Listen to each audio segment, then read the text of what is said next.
Mhux xieraq li t-taxxi tal-poplu Malti u għawċi kollu qed jintużaw mill-Partit Laburista biex il-PBS ikun replika tas-Super One li dak li suppostu x-xandir nazzjonali jitmexxa b'mod daqstant politikament inġust jiġri biss f'pajjiżi dittatorjali bħal Korea ta' fuq.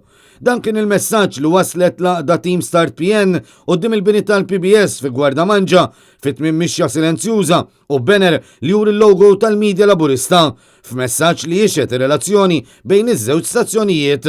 Il-President ta' Team Start PN, Yves Borg Bonello, qalet li l-Gvern Laburista kisser u farrak kull istituzzjoni fosthom ix-xandir tal-Istat stess u nnotat kif il-programmi ta' diskussjoni u ġrajiet kurrenti tax-xandir tal-Istat issa qed jitmexxew minn Norma Saliba. Ix-xandir pubbliku għandu jkun neutrali, ix-xandir pubbliku għandu jkun imparzjali. Flima pjaneta għandek ix-xandir pubbliku immexxi minn xi ħadd li kien imexxi Super One, imparzjali.